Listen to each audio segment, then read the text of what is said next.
Brace yourself. Banking as we know it, commercial banking as we know it, is about 400 years old. You know where it started? With the Italian monks. When people think about banking, it's the form that changes. But the need to move value remains the same. Every generation gets a moment where the future shifts right in front of them. And for us, if you ask me, that is digital finance. Now, Angela Mwirigi has spent years telling tales only a few can tell. Let's talk about your journey. You started in marketing. Those years, I spent a lot of them trying to reposition us, change our perception, change our positioning in people's minds. Every other article used to put in quotes, sleeping giant. How do I change this perception of us being old and dated and slow? How do I get people to see that's not who we are? And right now, she runs the digital finance services, driving ideas and systems that keep everything moving. What digital innovations at KCB have you seen change the customer experience? There are so many. Yeah. So let me tell you about the latest one. Why do people give away their PIN? Yeah. Your PIN to your money wallet, to your bank account, you don't tell anyone, not even your child. Yeah. Your children don't know. Okay, mine know. Unfortunately, the world doesn't wait for you. Refusing to accept that your customer has moved on. Here is your golden parachute. Happy landings. What pulled you into digital finance? Its ability to change the world. Angela, it's so good to have you. I feel like we can keep talking before the camera is rolling for a very long time. And then you're like, oh, wait, we didn't record. But it's so good to have you. Welcome to How We Podcast. Thank you. Yeah, today we want to find out a few things about you. Not about me, about what I do. About what you do, yeah. Yeah. It's you well and then done. what you do. Okay, no, well, what I do. Okay. Go for it. Let's see where we end up. Okay, can we start with something about you? Okay. So obviously you're the Director Digital Financial Services, DFS. But I'm curious, is there any app or any form of technology that you cannot live without? You know, there are women who buy shoes, they buy bags. Mm-hmm. Okay, I still buy shoes and bags, but I really love gadgets. Yeah. So to say an app I can't live without, I mean, quite honestly, it's very difficult to put a finger on it. So, okay, I'm all over WhatsApp. Mm-hmm. My children disagree that is a real communication tool. What do they use to communicate? Okay, yeah. So kids talk on TikTok. I didn't know I thought it's for videos, okay, or IG. And then they speak in abbreviations anyway that I cannot keep up with. IKR. Mom, that's I know, right? I know, right? Yeah, I know, right? And you're like, okay, fine.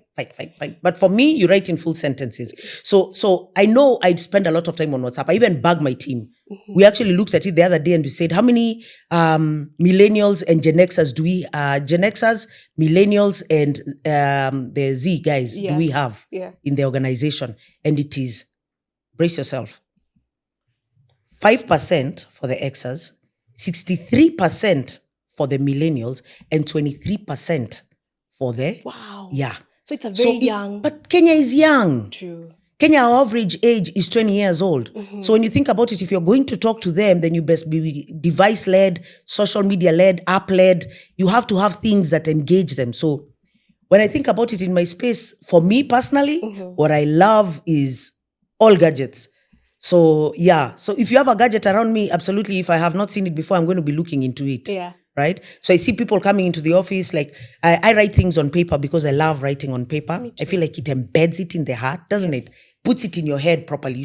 You have to feel the pen and the paper. Yes. Yeah, there's something for that feeling. But I guess people who grew up digital native, for them, that's not something that's for I see my daughter typing and she's looking at you and her finger is just moving. She knows where the... And I'm like, isn't that screen a bit too small? How do you know you're not writing gibberish? Yeah. She's like, so you look and see, it's fine. I'm not. And then she just like this. Yeah. She didn't even look at the screen. Yeah. She's 18. So I don't know how they did that. Fine, fair enough. Yeah. But gadgets for me, and then all apps, and then I think WhatsApp was an amazing invention. Yeah. You can use it both for work and personal life. Exactly. So it's a win-win. Yeah. So I don't have to keep wandering around, figuring out. And then I really dislike email.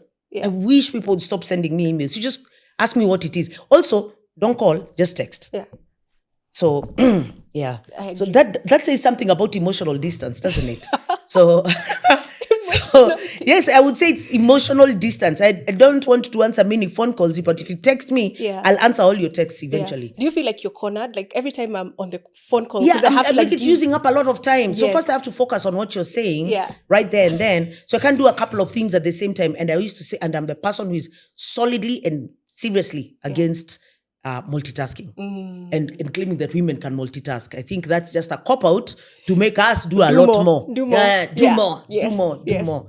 So having said that, I do wish people would just text and I'll get back to you. I'll get back to you. I'll get back to you. Don't worry. Yeah. But email, oh my word, email. No, terrible invention, that one. Because don't everything like is very emails? involving. Yeah, Yeah. true. And I can see them there, unread, 531. Never get around to it. There are too many. Or sometimes they're like, if you travel, and then now they just pile up. Yes. Then you just come and you say, first you look for your bosses. It's important, yeah? Yeah. Job security. So first you check the ones that you must answer. Yeah. Then after that you hit select all, delete. That's what you do. Then it doesn't always work. Then people call you and say, but I sent you the email. You're like, let me try and trace just, it. I'll find, could you just bubble it up to the top? That's how that came up. That's how people invented that. Send me and then bubble it up to there are people like me who delete everything and then if it's important, you're going to send it again. Send again, bubble it to the top of my inbox. I That's see. why people came up with that. Okay. So tell me about books. Do you like to read a No, physical book? I'm half blind now. I used to read books when I was much younger. When I was like, please remember some of us when we were kids, there wasn't that much on telly anyway. So yeah, read a lot of books then. But now, no, it's too straining on the eyes. And I'm already wearing glasses. I don't intend to keep making them thicker and thicker. Yeah. So, so whether physical or on Kindle, no. No. Why? People can make videos now. Look at what you're doing. Yeah. So I can listen to something like this. And I told you I'm not gonna, but still, I can listen to stuff, watch stuff. And everything can be summarized. That's why AI rocks. True. Because I can tell it, okay, you know that book, Lean? Okay, give me what's the point she was making. Yeah. Just And summarize then you're it informed, for me. you're fine. And I'm informed, I'm fine. And I can still quote it. And you think I read it. So win-win. Yeah. I love it. Now, before we come out of the tech, between Wi-Fi, software updates, and forgotten passwords, which is the one thing that really nags you about tech. Yeah.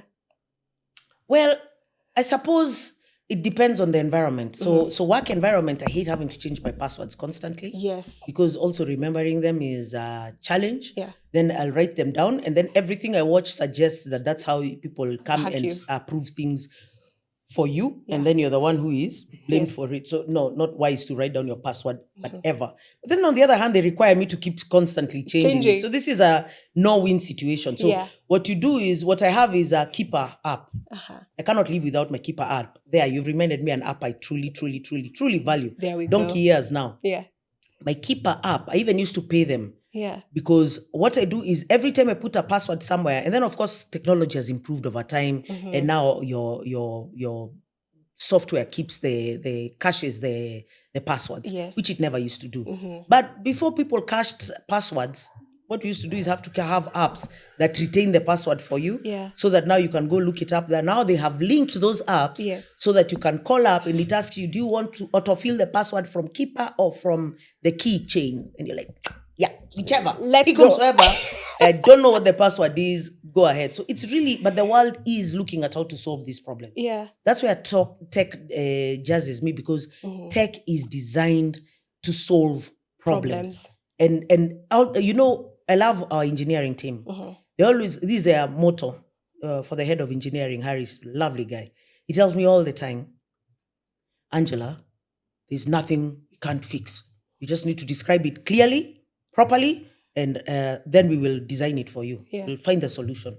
Yeah, that's the spirit. Such a good thing having such a guy. That's a positive person. Yeah. That's a very positive energy, and that's what you need. Yeah. For me, what I like about engineers, they might not be the kind of people who will rush headlong into anything or but they are actually people who sit, they think about the world's issues, and then they think about how to solve them. Real world, real problems. So the best thing is, as long as you can describe it very clearly. That one they cannot overstate. So we used to have a running joke of how one time the corporate team wrote their description of, we want world-class internet banking.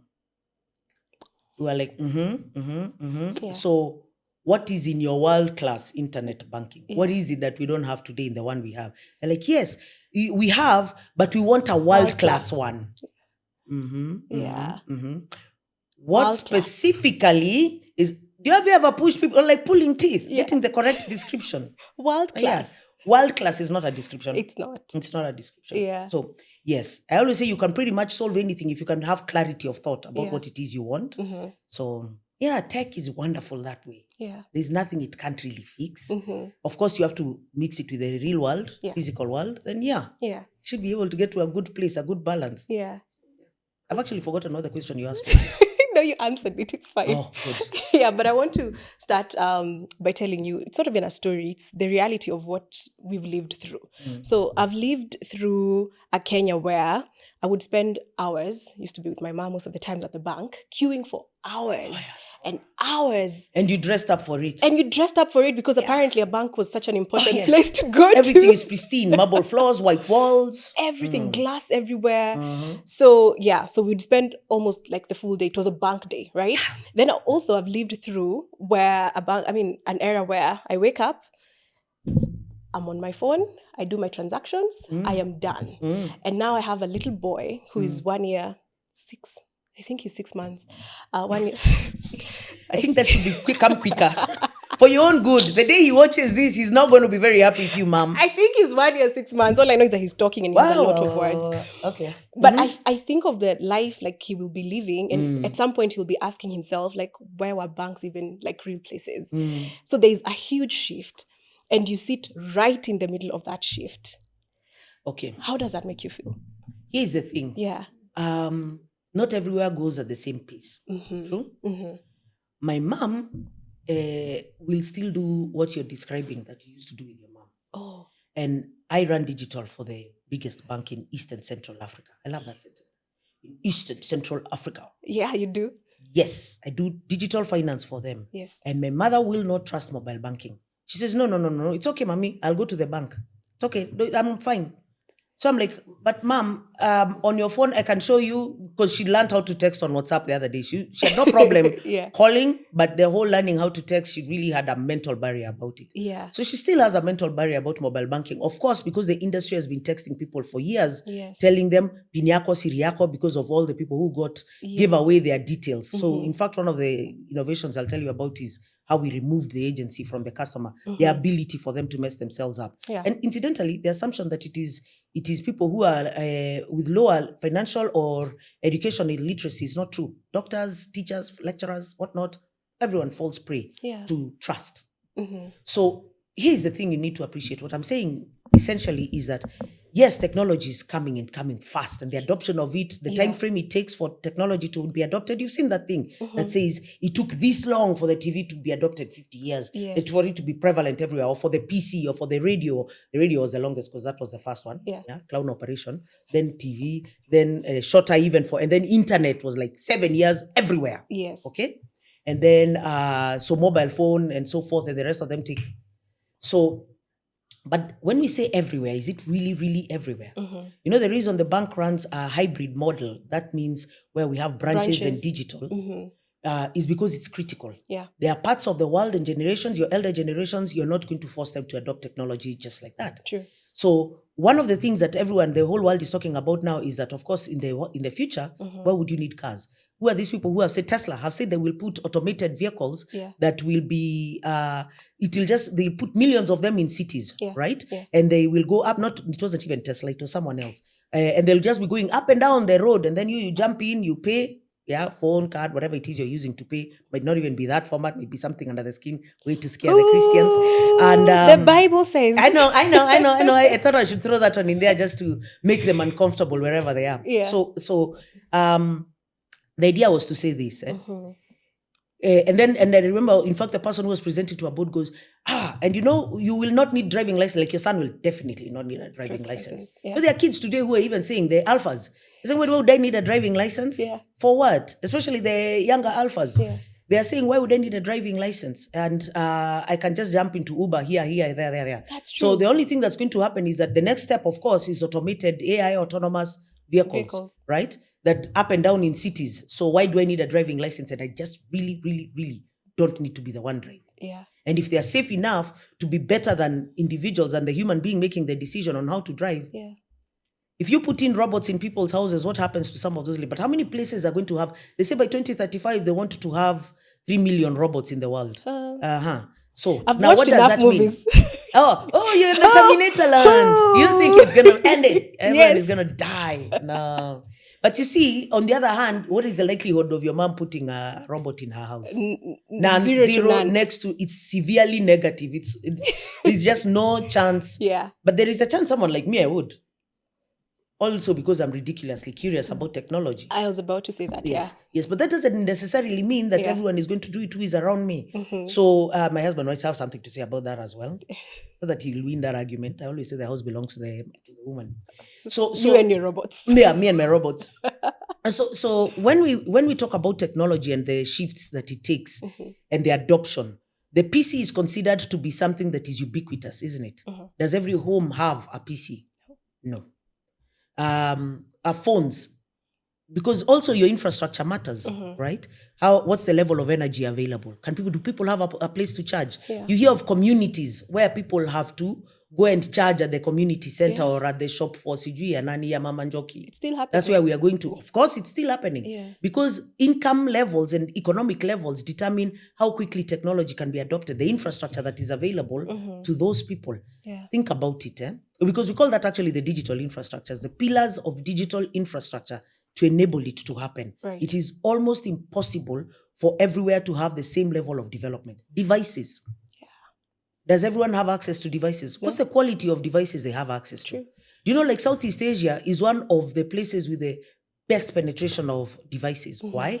Because they're manufactured there and then they trickle down. Yeah. So, okay, I don't want to put it that way, but let's face it. If you are neighbors with China, you would have a lot of devices. That's true. Yeah, because whatever it is that's being made and not being absorbed or being sold out ends up like tea is interchallenge. Let me have some tea. Yeah. Tea is interchallenge in our part of the world. Why? Because we make it. Yes. But we don't make devices. This is one of the things that I was hoping will come to pass with now the factory being set up, right? That we will start to see a prevalence, a drop in price, and the quality of the device available, quality of device.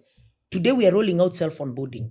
I want to be able to say, can someone take their selfie and it is good enough quality for me to be able to compare with what the government database says that this is the right person, confirm that person, give them an account without worry. Take a picture of their IDs. The device has a good enough camera that I can be able to compare with what IPRS or NPR are saying is. So what NRB, the National Registration Bureau, says about this being the person. Yes. So for us those infrastructure changes are critical for you. Like India, do you know they are digitizing absolutely everything. Yeah. Transport, retail, everything is getting onto their the UPI platform. So even the digital ID, it's called Aadhaar. They are giving everyone.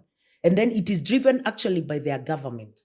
So Modi, if you look him up, he's all over the internet telling his populations, 1 billion people. Yeah. There's also benefits to being 1 billion. True. Yeah. When you're 55, you're not big enough perhaps for... Yes. But if we shikanisha with our neighbors, who mayhaps may not be... Wamechoma. I will make no comment. But yes, if we shikanisha this African community, we are talking about what? 350 to 400 million people? Yeah. Useful number. True. Now, if that level of number, of course, ours is like huge. They call it a subcontinent, but the second largest continent on this planet is Africa. So if you say you want to stitch together Africa and you want to put together digital, actually, technology is the only way we're going to be able to come out of our issues. Yeah. To be honest. It's the only way. So? Of course. It's the only way. A lot of it, the only big concern is technology at that scale. The investment required also can be a big challenge. Yeah. So let's say you talk about data centers. We were having that conversation the other day about data centers. And we were saying, problem with data centers, they don't provide employment, right? And they also they need a lot of water. So in fact, that's why they like to set them up near rivers. Yeah. Yeah. So now, problem with that, of course, is that they're using a lot of the water. Yes, the person doing the investment in the data center might clean up some water and some of it might trickle back to the people, but they're also using quite a bit of it. A lot, yeah. And how do rivers get replenished? Rain. Yes. Is rain something you can guarantee? No. No. Unless we keep planting more trees, perhaps. No. We want to put houses. We don't want trees. That's the problem. Oh yeah, I hear. Yeah. Because that's how we are behaving. That's true. We are our own worst enemies. Yeah. Right. So when those summits happen and you people hear people talking about climate action and the ESGs and what it is we should be changing, I always wonder, do people get that these people are actually trying to save the future? Yeah. Now people hear that, but to them it's an abstract thought. True. So It sounds like a buzzword. yeah, it's like, a buzzword, but oh, it's not. It's actually an essential thing. One of the things we were debating in the future when you're asking me about what is the future and how do I feel about the future of technology, some of those things must become essential, not good to have or nice to have, or places where we invest. Like when we look as a bank now, we are leading on green financing support as an institution because we have to. We think it's the only way. We have been here 129 years. We fully intend, when I take off, I want the next person who is sitting there to keep respecting the things that we hold dear. That's true. Those principles that we think are essential. The fact that we've been here 129 years, next year 130. We want to be here another 100. We're only going to be able to make it if our part of the world is secure, stable, able to be resilient. Take the knocks, like what happened the other day down with our neighbors and still keep ticking, because these things happen. Yes. It's part of life. It's okay. It is, yeah. It is part of life. So how do we keep ticking? How do we keep going? How do we make sure we survive? Then the things and the principles by which guide our organizations must be rooted in the right things, in the longevity of our part of the world, in its growth, in changing how we live. True. So that's why I'm telling you that, well, yes, autonomous vehicles and AI and robots and so on, all this stuff might affect some of us. It wouldn't affect everywhere equally. Yeah. But even as you speak, you cannot do it alone as an organization. It's a combat. Like you need government goodwill, governments, partnerships. Yes. You need partnerships. Yeah. You need government support. Yeah. Now, let me be clear. First of all, governments generally tend to want to do these things. Now, yesterday I was with a lady from the ICT ministry, and they really impressed me with some of the initiatives they have going. And it is not because the governments aren't willing to invest. They are willing to invest. There's lots of organizations, that are willing. IFC and the rest of these guys are willing to finance some of those projects. Your Bill and Melinda Gates Foundation. They provide a lot of support for especially those things that are going to create longevity and stable support for our part of the world. Right. There isn't, you can get the financing, you can get even the government support, but you need to know what it is you're going to do and how you're going to do it. So the reason organizations like ours matter and I think can make a difference is first we must evangelize, get everybody on board. Awareness, yes. Right? Get the awareness out there. And then we have to stitch together the partnerships that make them a reality. Because someone has to choose to lead the way, choose to bring those people together, choose to make those deliberate choices. Yes. You're not going to do it with hope. You have to have a program, name the program, and then put a timeline on it. Yeah. Say what it is, how much you're going to have to spend on it in order for you to get it done. Yeah. And then set out to do it. True. Yeah. And get so that people. It doesn't matter who is sitting in the job. If I'm there today, I keep pushing. The next person who sits tomorrow keeps pushing. Yes. And on we go. Sometimes we stumble, but that's all right. Pick yourselves up. Keep going. Yeah. Yeah, for sure. I mean, we're going to talk about sustainability, but I want us to start with your journey, right? So I know you've worked... How do we start? We've been talking for a while. Okay. Imagine it not even began. I talked a lot. Let's talk about your journey. You started in marketing. Yes. 9 years as the director of marketing at KCB. And then you moved into digital financial services. Is there anything about the bank that you could have never seen from the comms side? That I now see on the DFS side? Yes. On the digital side? Yeah. That's a rather long list. From the communication side, you kind of see everything at 30,000 feet related to the businesses. Right. Your role is to present the best foot forward for the organization that is public facing. Your interest is as much as possible to promote the brand, make it something substantive, make it something that people trust. In fact, I remember when I first joined the bank, I used to ask everyone, so what do we stand for? I mean, honestly, do we sell everything to everyone? They're like, yeah. I'm like, no. But the other banks is the one that is clearly for asset finance. If you want to buy a car, you know which bank you go to. Yes. Yeah. If you're feeling your posh and your suits are very smart, that's the bank you go to. Yeah. Till you have some real money in your pocket. That's on you. You as what do we stand for? You're like, no. We are the bank for all Kenyans. I was like, also there's another bank that's saying the bank for all Kenyans. True. So where do we sit? So we've been around a long time. So for the longest time, what I was interested in first is how do we get people to see KCB as what it is, the institution that is there to support, actually, not just Kenyans, but the whole region. Yeah. Because we're in 7 countries. How do we how do all those good intentions and things we're talking about on the inside, how do we get them seen on the outside? How do people stop calling us a 45-year-old civil servant that drives a Peugeot 504? Oh. Yeah, that was very rude of Kenyans. I did a research and then that's what they said. Yeah. You unajua wale watu wenda nacha koti kwa kiti alafu wanaenda kuninio matatu zao. Yes. That's you guys. I was like, I'm hurt. That's just mean-spirited. But Also then, funny. also funny. Yeah. It's funny when you're not the marketing director and you're trying to figure out how do I position this organization and how do I change this perception of us being old and dated and slow? Yes. How do I get people to see that's not who we are?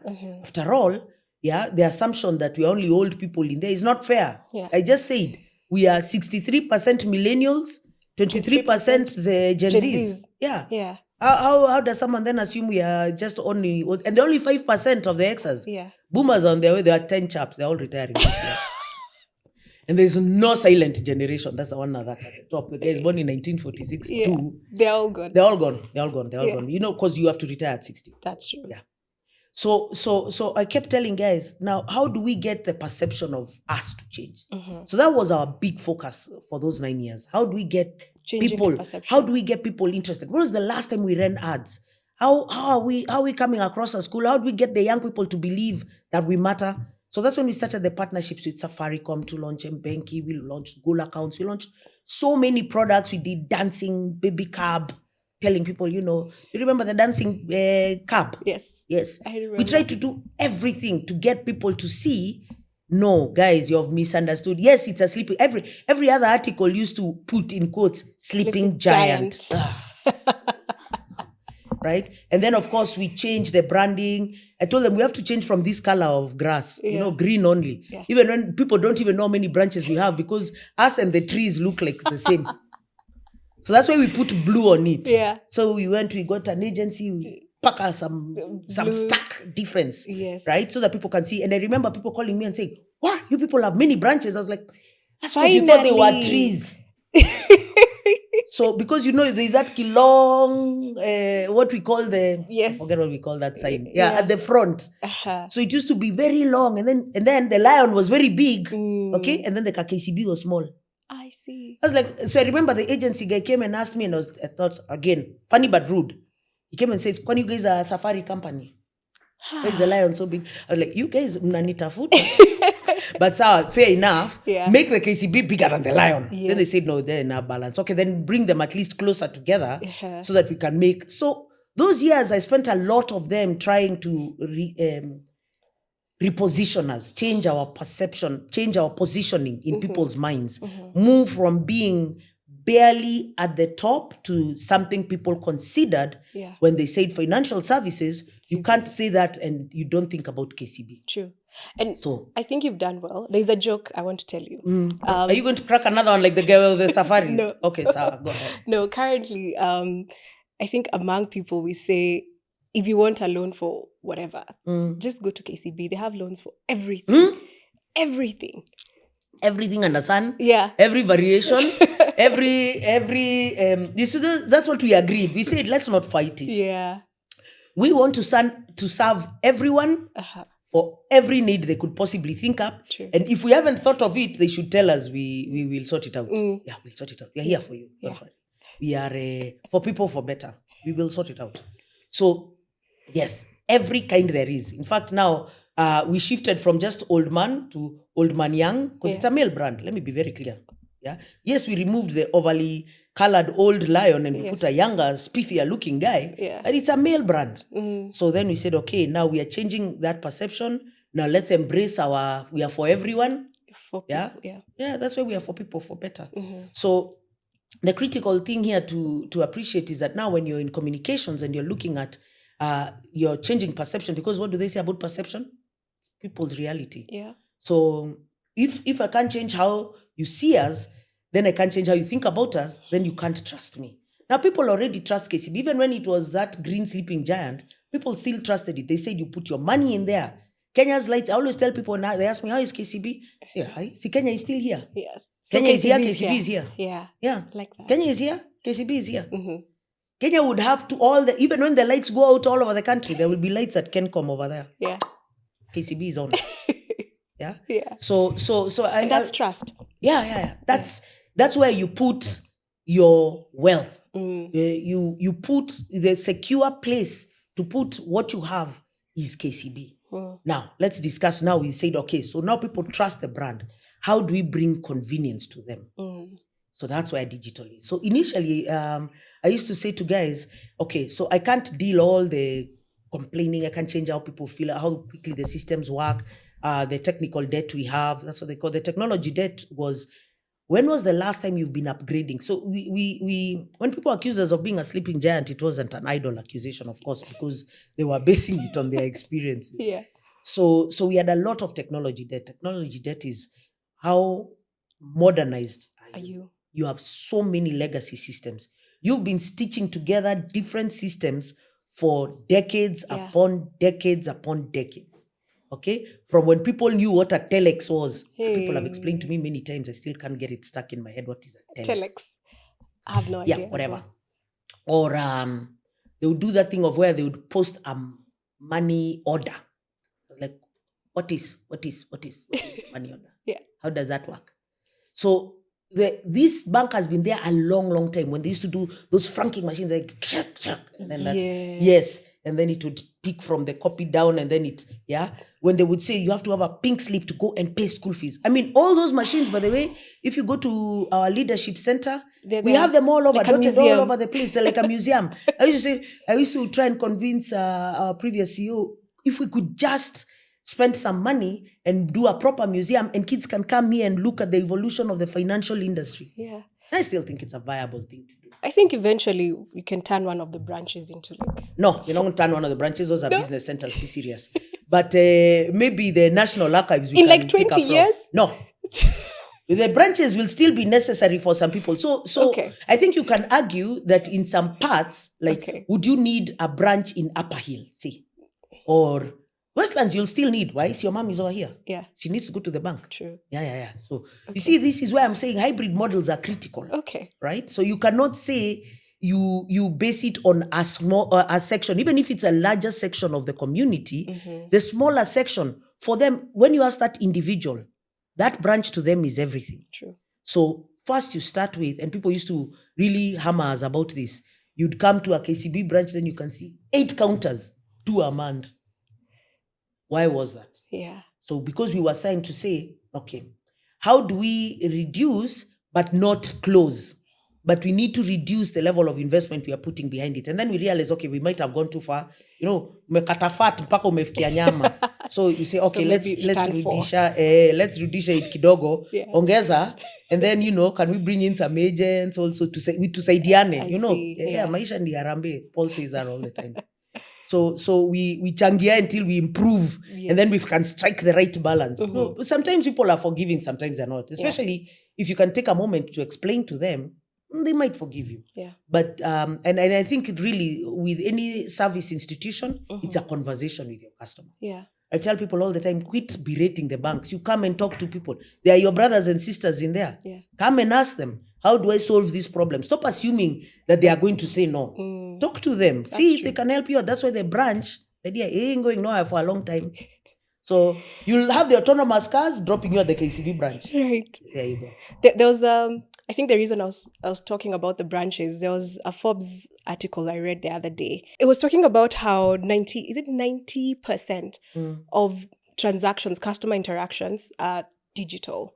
So, I mean, the Even article... for us, yeah. Even for you. So, the article was just talking about how brick and mortar at some point will be... No. Okay, so what they are failing to acknowledge, Right. okay, so banking as we know it, commercial banking as we know it, is Yes. about 400 years old. You know where it started?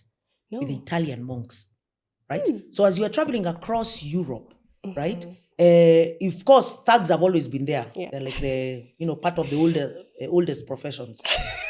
Yeah, let's not go there. So when you think about it, what used to happen is that they used to use wax seals, isn't it? Because there's no way for you to open a wax seal without breaking it. Yeah, and then you need the to be able to do it again. Yeah. So yeah. So what happens is that you go, the monk writes for you where hapa ameacha 10,000. Yeah. Akifika huko mpati yake 10,000 yake less our commission. Yeah. So that's how they started. Born basic. To be honest, that fundamental thing of moving value from one point physically to another has not really changed in its core principle. True. So the point is that when people think about banking, it's the form that changes. Yeah. But the need to move value remains the same. Whether they are bitcoins or what other form of value have people been coming up with. Hey, it's a lot. Yes. Yeah. But at the end of the day, you need a way to move the value. Yeah. And you need a way to accumulate wealth. Yeah. And you need, from when you were barter trading goats and baskets, you need to find a way to decide you have, where you don't have, you have a little, you have a lot, like that, based on the value ascribed to things. Yeah. Okay. The principles will remain. So I don't see that world. And like coming format. We can discuss formats. I just described for you a bunch of formats. Yeah. Franking machines, money orders, and telexes. All those, telex. None of us know. We'll still need to find out what telex is. Yeah, we should look it up. This is the beauty of the internet. Yeah. And AI.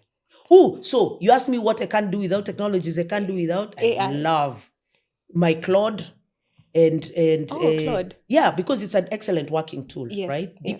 DeepSeek, there are some of them that are designed, and some I will pay. Like Claude, I pay the annual Nino, and so that I can use it to like a support, like an assistant. Yes. Right? To help me do some stuff. Yeah.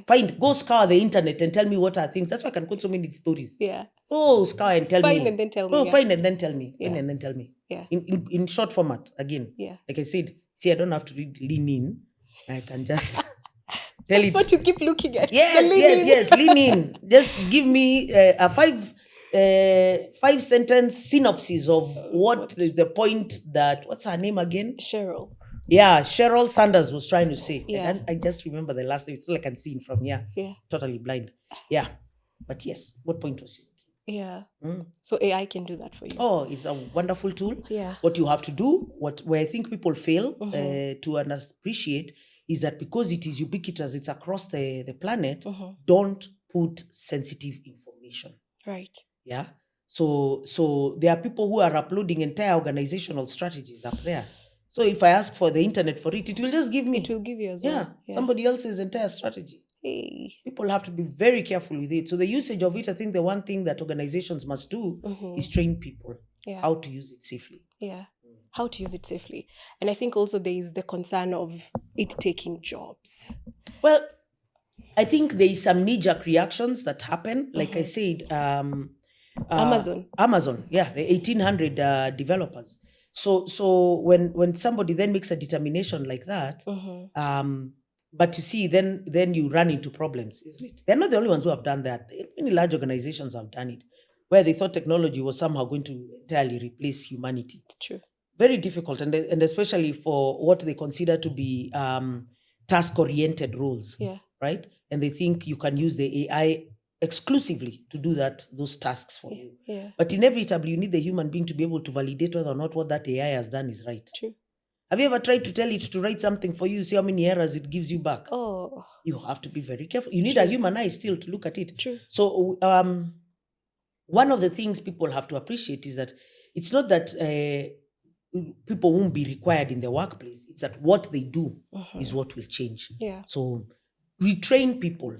Don't let them, unless they don't want to be retrained, then you say, okay, here is your golden parachute, happy landings. But because you have to be realistic as well. There are people who don't want. My mother, when they said where she used to work that she has to learn computers, she called me and told me, "Mommy, you all of you now in university, I'm out. it's only your brother. I think I can manage. I'm out." I was like, "Okay, your call." Yeah. Because it's fine. There are people who don't want to learn new things. Yeah. For me, I love change. I love exploring. In fact, I was telling someone yesterday, when my team makes me give them the same feedback over and over and over and over, and then makes me the person who has to come and triple check them, Yeah. they upset me. Because my intention is to build a well-oiled machine Yes. that knows what it's supposed to do and how to do it correctly. And then I can go and dig up other things to do. Yeah. Not that to shinde up or doing the same thing over and over and over. Yeah. Boring. Yeah. You like change. Change. Yeah. Change is inevitable. True. And imagine how that fits in an organization like KCB. Yeah. Uphill journey. Yeah. Most of your Sisyphus, you're perpetually rolling. You know the story of Sisyphus? No, tell me. Sisyphus was the one who was punished. Let's not ask what his sin was. But he was to push this huge boulder. He was punished. It's I think it's Greek or whatever mythology. To push this boulder up a hill. I'm sure you've seen that visual. I have seen it. That visual, yes. Every day he would push and struggle it right up. Yeah. And then it would just roll back down and you'd have to start again. So it's an analogy for labor that has no end and no benefit. Yeah. You know? So you think that you're Sisyphus, you're just perpetually pushing that rock up that hill. Yes. And nothing. It's for And then no tomorrow reason. you're pushing it again. Yeah.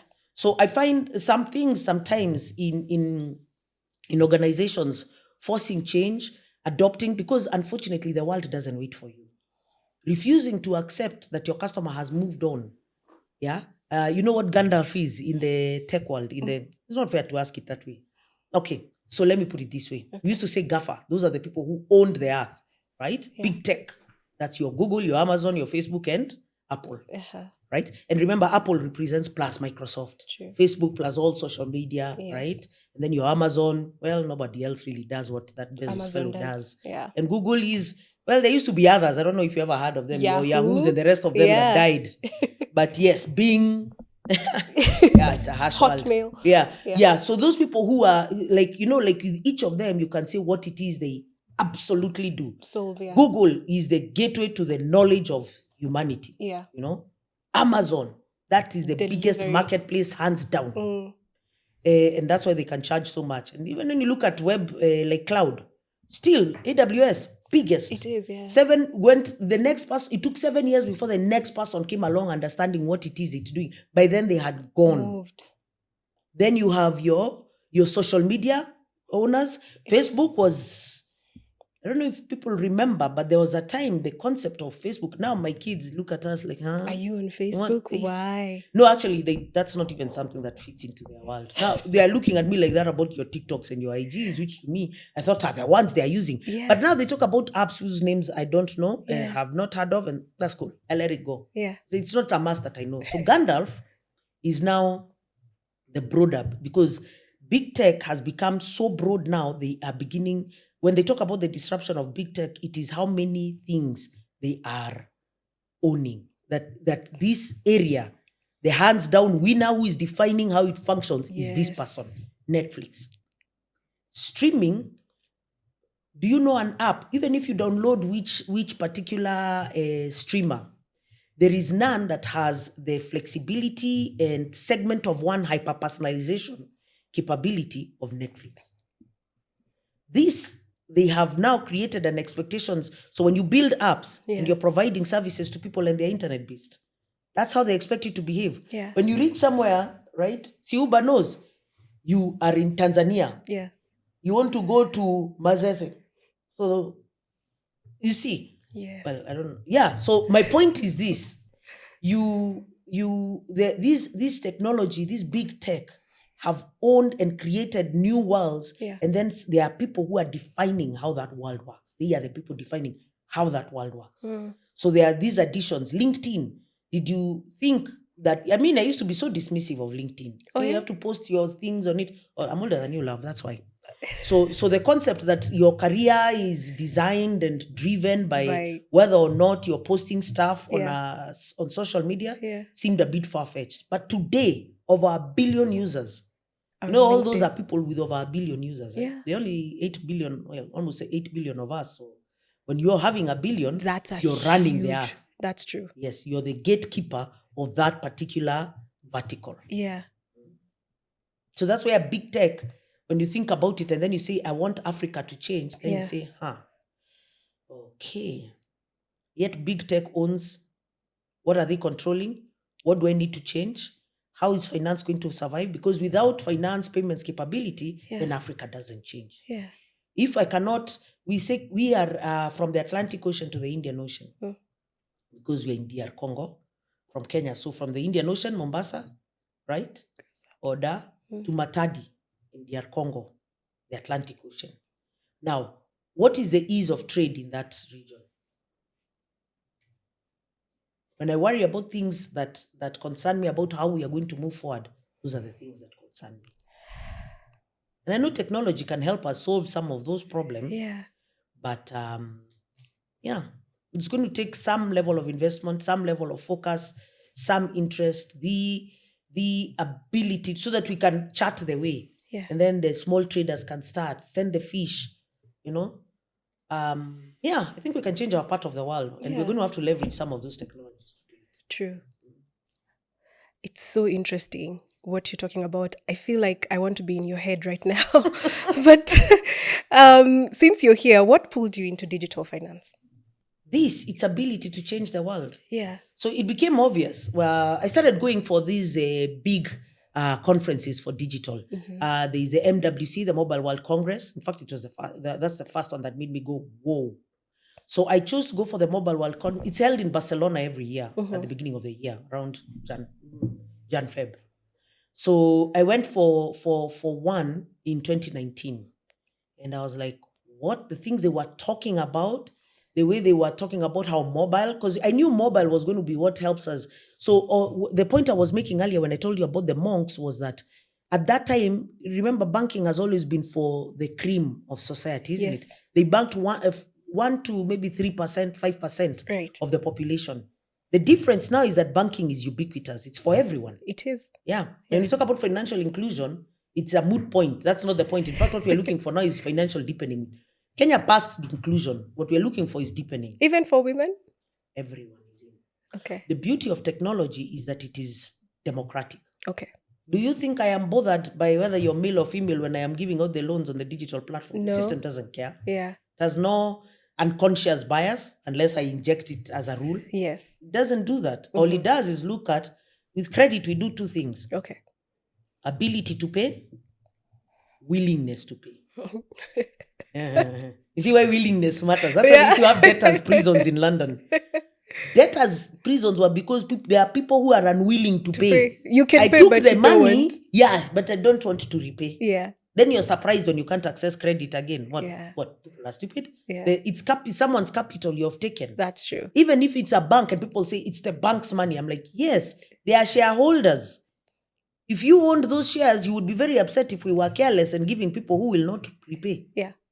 So ability, we can establish. Willingness, we can only track your behavior. So I think the beauty of it is that, and what do people say about women? They are the best They're payers. the best payers, Yes. isn't it? Yeah. Why do they say that about women? What is data saying? No, data doesn't agree with you, but that's a different issue. Really? Yeah, it doesn't agree with you. Those are what we call old wives' tales, myths, whatever you want to call it. Yeah. At a large enough scale, there's no difference between men and women.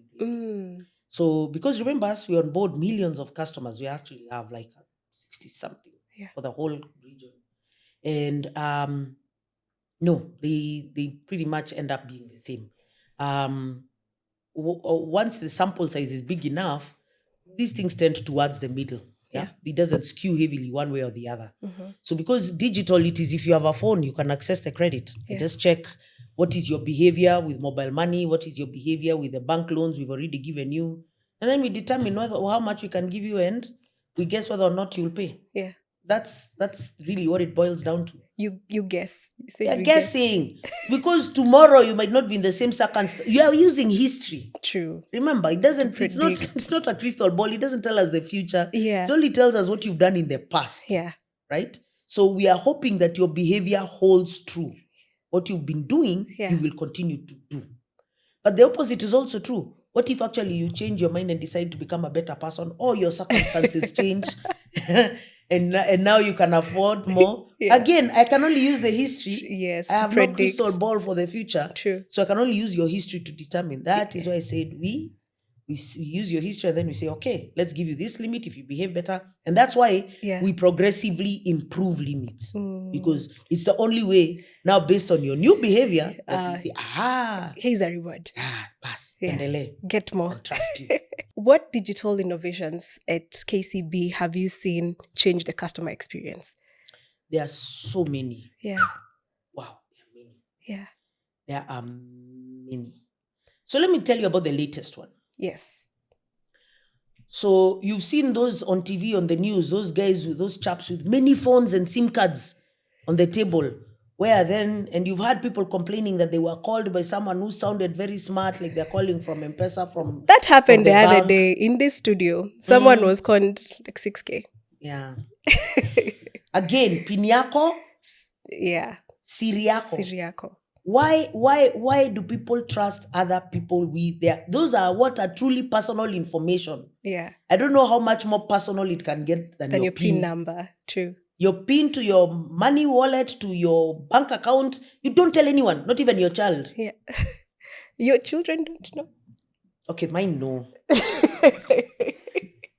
Mine no. But I figure if they have it, it's like me having it, and they would never do anything funny. Okay, see, that's what every parent says. Yeah. But my son would never do. I always say it's your son that will get you. But I don't know, it's a prejudice. I'm sorry. I take it back. Okay, so here is the thing. Yeah. What we did is we took that decision away from the customer. Mm-hmm. So that when we give you the app, now we don't ask you, we insist that you switch off Wi-Fi and on board with mobile Wi-Fi. Yes. The reason we do that is because then we record that SIM card. Okay? And once we know that SIM card is tied to this phone number, to this name, to this ID, we confirm it's you and we can allow you to progress. I see. And every time you transact, now even if you go on Wi-Fi, we will confirm through the telco whether or not that is the same one transacting. Yeah. That way, even if you're called by a mulot, or whichever university students they are, right? Even if you give away your information, we will be able to confirm that it is not that SIM card. Because the SIM card is actually embedded in the chip, that number, what we call the IMSI. It has integrated mobile number. Yes. Okay? The IMSI is the one that tells us whether or not that SIM card is the one that's trying to transact. Yeah. So now we've removed that agency completely. So no one can be conned now from, let them call until they are tired. Yeah. They will not be able to get through. Because we realize people are so trusting. I won't trust anyone, well, other than my children accepted. But why do people give away their PIN? Yeah. I don't get it. To someone on the phone. Yeah. Where do I even start? Let me let it go. But they are called all types of people. And it's not about education level. Let me be very clear. I'd said earlier. That's Doctors, professors, whatnot. Everyone. And Too also trusting. Sometimes I think also it depends with the state of mind. Like you're You distracted. might be in. Yeah, you might How be distracted are you? You give away your PIN and plus the OTP. We put that one-time password, the Yes. OTP. OTP activation code. We send it to you. Then you go ahead and read it out to the conman on the phone. Where do you want me to help you? Yeah. So we've actually dropped all those things now because we have removed all the customer's decision-making ability for that. Mm-hmm. It will have to be that phone, that SIM card making that transaction. That's how so that was the only way to solve it. So that one was to solve that really painful fraud, because it's taken until we've reached this level of development for us to be able to solve it. We've been doing mobile banking since 2009. Yeah. So it's taken long for us to reach this level. And people have been conning their fellow Kenyans for a long time. Why did it take that long? Because technology takes time to evolve. What was your first gadget? Nokia. Does that company even still exist? No. So, I heard it does something else now. Yeah. that's something else. They now. pivoted. Yeah. It's a strong brand, though. You'll have to hand it to them. True. What was it? A Nokia what? 3310. I know. I knew Yeah. it. The one with the big words. My mother Yes. still wails. Well, that was the best phone ever. You can see everything. I was like, get specs. But the beauty of it, and everyone loved the keypad. Yes. Yeah. Now you have to use the touch screen. These things evolve with time. Yeah. It's the nature of it. So when people ask me, why didn't we have it last year? I'm like, do you have the same, does your phone do the same things it did last year? No. Technology takes time to evolve. True. Okay. Just a fact. It takes long. Well, actually, length of time is relative, Okay. isn't it? Right? Uh-huh. So like we said, took how long for the radio to get adopted? 50 years. Then the Yeah. TV, much shorter. Internet shorter. 7. Mobile phone even shorter. Yeah. Like that. It takes shorter and shorter time for things to turn around and True. solve.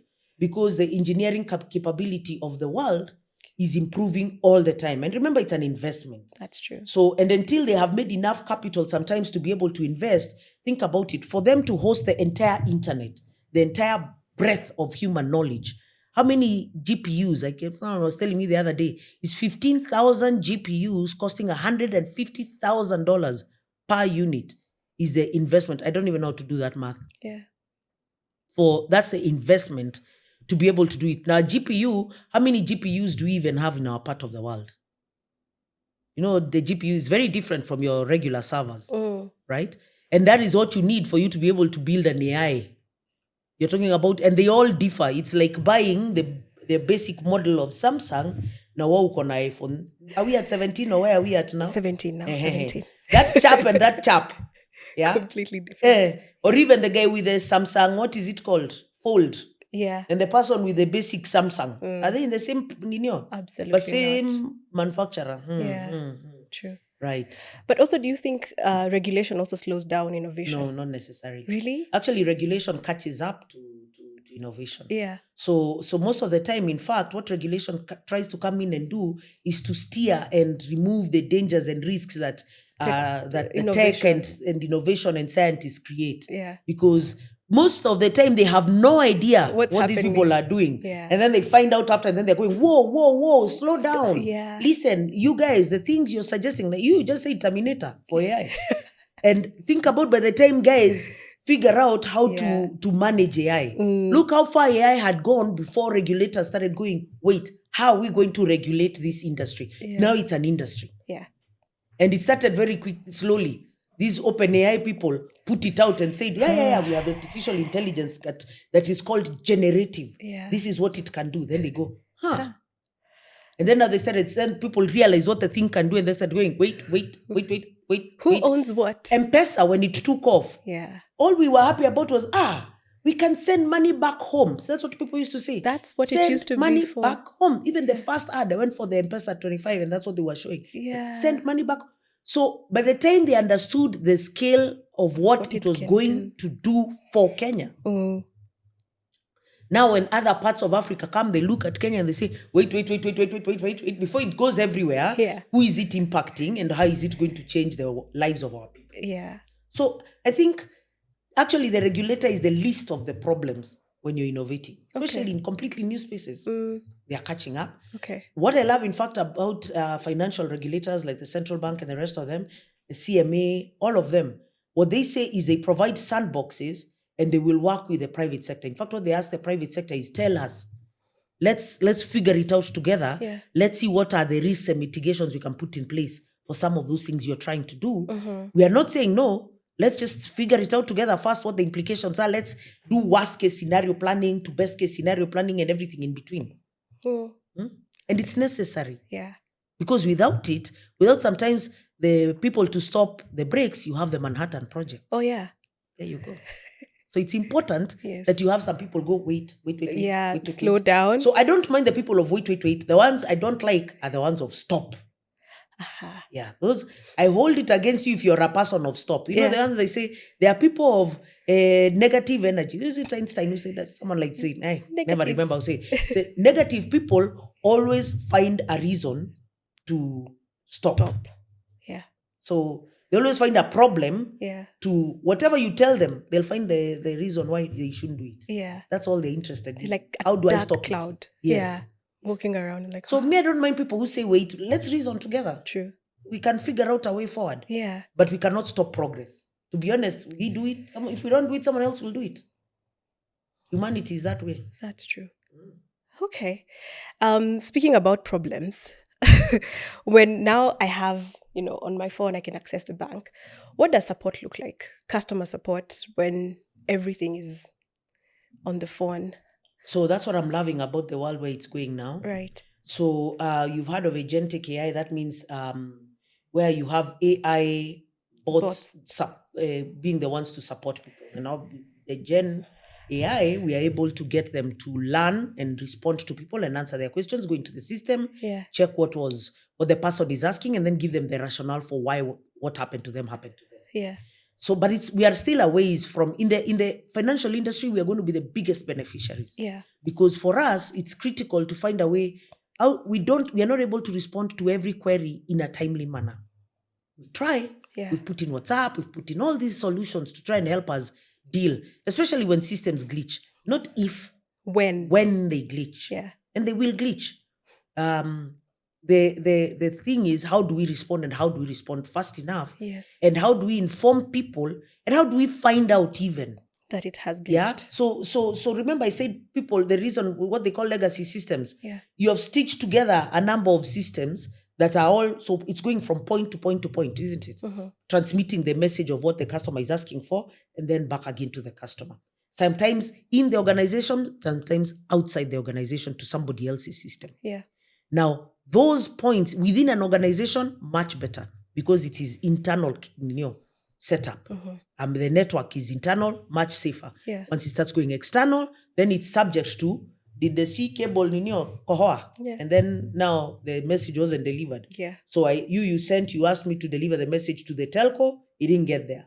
To another bank, it didn't get there. Mm-hmm. To a fintech, it didn't get there. How do I know that it didn't get there? Yeah. So we've been improving. The systems have been improving. The APIs people are using have been significantly improving. Mm-hmm. The connectivity has been improving. But like I said, a lot of this is the infrastructure investment in our country. So, if you go to Tanzania, for instance, yes, it's my favorite country right now. Mm-hmm. If you go to Tanzania, they have what they call the TIPS, their integrated payment system. It's instant. Yeah, their instant system. Mm-hmm. So I can connect our app in Tanzania. You can pay to any merchant in Tanzania. Mm-hmm. It was one integration. Yeah. That makes a big difference to the customer experience. So in Kenya, we don't have that. We go 1-1-1-1-1. Yeah. Right? I just wanted to throw that out there for Kenyans to know you're not number one in just so everything. you know. Just so you know. Just so you know. I see. Now, what that means is that the customer experience in Kenya will be weaker than the one in Tanzania. Uh-huh. Right? But then now in Kenya, it means I have to invest more to solve for the customer. Yeah. So yes, you can call, you can text, you can WhatsApp, you can talk to us on social media. We have huge numbers of people. So in fact, all we keep doing is expanding the contact center. Yeah. When we first started, it used to be very small. It used to sit in Kencom on fourth floor. It was so tiny. Yeah. Now we've been expanding industrial area, add another one. Even next year, we are building a much bigger one. Yeah. Now we are saying do hybrid models. Can people sit at home? We provide them a seat, a computer, any system, connect, right? Tell them to please try and find a room where you can't hear the baby screaming when you're solving the customer's issues. Yes. Yeah. But because a lot of them, because that work is, I don't know, tougher work. It is. Than dealing with the public. Yeah. So you want them to be able to do it in an environment that makes them relax. Yeah. So what we are doing is it's just constantly investing and expanding. And then we need to train AIs to be able to help us take some of the workload. Yeah. But they can't take it all because they can only offer up to a certain point. Then you need a human intervention where, and you give the customer the option. Yeah. If you want to talk to a person, of course, you always choose the person. It's Press true. 0. To talk I to feel a like person. it's faster. And then they all queue to talk to the person. Because a person will hear you, feel you, sympathize. And there's some sort of, you feel like you trust like you've the been person heard. more. Yes. Yes. just feel like you've been hard. That's all.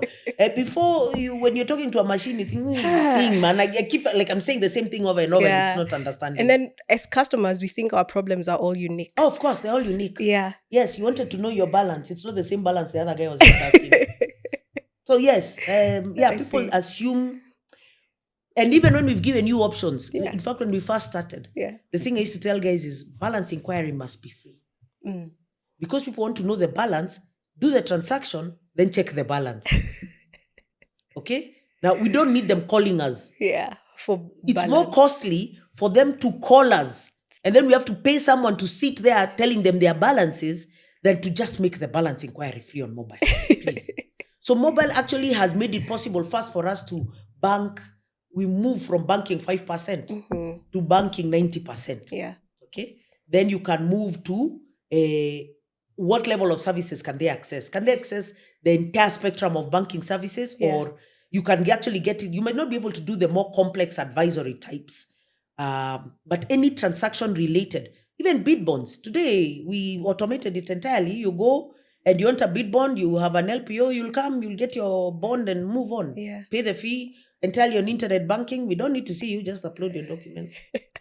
And then send. We don't need to see you. No, actually, you don't want to see us, to be honest. It's more that you don't want to see us because we'll tell you to sit, we'll provide you a chair, claim it is comfortable. It's, what?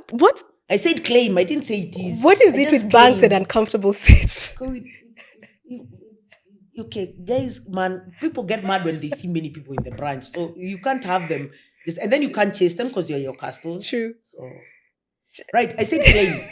Now, moving on.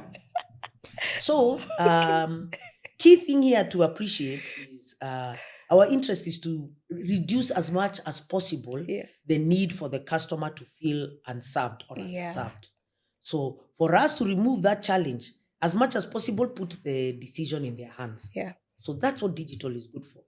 Put the decision in my hands.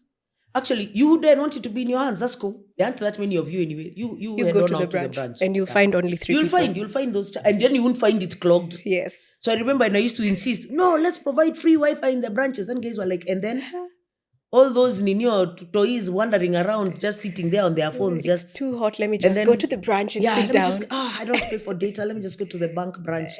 And they can't chase me anyway. That's why there's no free Wi-Fi in the branch. I see. Right. Okay.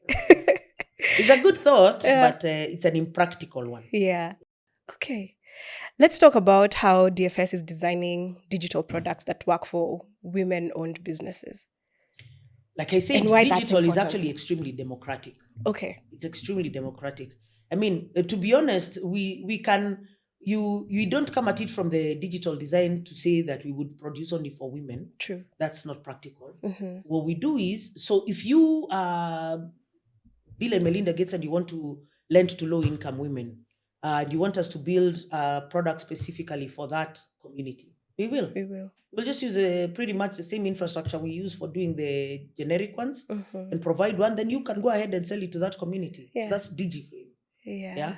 So that's digital for female-led and owned businesses. Yes. So it's their choice. Yeah. So we don't come at it from a design point from the start. I see. No. So it is you who has that community. You say, this community, we feel they're underserved.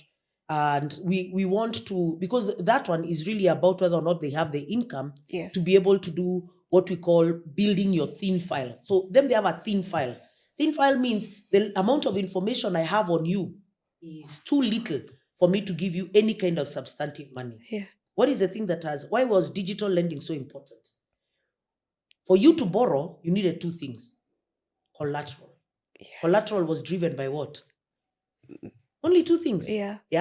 Did you get a good education? Therefore, you're able to get a salaried job and therefore can tie it to your salary. Yeah. Okay. Do you have family with property then? Land, house, cake, those assets. Yes. Even a car. You know? True. Do you have some kind of asset that can guarantee, that can demonstrate that, what did I say are the 2 things? Ability and willingness. Okay. Yeah. So ability, collateral. Do you have that? So that in case things go sideways, then you can come back and pick it down. Yeah, sell it. Pick it up. We don't like that though.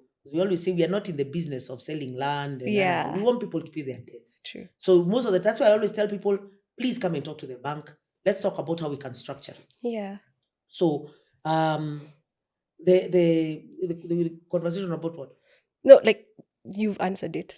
Women and the digital So products. it's really, do we have the right, do you have a community you want us to talk to? Yeah. We'll design the product that you want based on what you want. So like those ones, they came to us, DigiFlame was, these women don't have enough collateral. So we said, okay, let's you'll provide a guarantee for half of it, then the bank provides the other half. Okay. So based on what we are able to give them from their thin file, Yes. the data they have, it's thin. We can give to this level. Since you're guaranteeing the other half, we can maybe double the amount they can access that can allow them to have enough working capital to do something substantive. True. You see, that's a fundamental question. Yes. Are you giving me enough to be able to do something substantive? Yeah. Otherwise, kama yezi hata nunua basic stock ndio niende niuza, then how have you helped my life? That's true. So what we keep having the conversations about is really for businesses and even women-owned businesses, and to be honest, all, whether it's men or women, are they getting enough capital to be able to do something that can help their lives move to the next step? And also pay back. Yeah. Yes. Well, hopefully they are not taking it for consumption. I tell people all the time, never borrow for consumption. You borrow to make more. If you borrowed purely for consumption, so does the whirlwind begin. Now you go into that financial, you borrowed from Peter to pay, Jane to pay, and eventually it catches up with you. That's true. So before we finish, let's talk about your team. We talked about 63% being millennials. Yeah, that actually is for the bank. Oh, for the bank. Yeah, for the whole bank. Yeah. Mine actually, because in digital, I think that percentage would be even higher. Oh, wow. Yeah. So you lead a tech-heavy workforce. How do you keep them aligned without killing their creativity, but also like we can't go too far? Like, how do you? What is too far? No, this is how I tell guys. I feel First like of banks all, and risk. Oh, yeah. So then we'll have the conversation with the people guys. of risk. Okay, so here's the thing. First, don't deny people the opportunity to be creative. Let them go. Let them go. Then whether or not you will put the resources to build absolutely everything, of course, no. So we collect the ideas and then we determine whether or not those ideas they have given us are viable. Because that's what you need to do. So we are setting up actually how we've been improving with time, how our innovation organization works. Okay. So there are portals, like now we are testing a new one called Fikra. We're having a Fikra Friday. Ooh. I know, right? Sounds interesting. Yeah. I want to attend a Fikra Friday. Come for Fikra Friday. It's at the towers at the auditorium. Yeah. So if you want to join, no, genuinely. Oh, okay. That's actually, today's Friday. Today's Friday. It's today afternoon. Yeah. They're there from about 3 p.m. Okay. So the point is they're going to walk through the portal. How do you collect ideas? What is it? Then the innovation committee sits and thinks about whether or not it's a great fit for the bank. How does it work?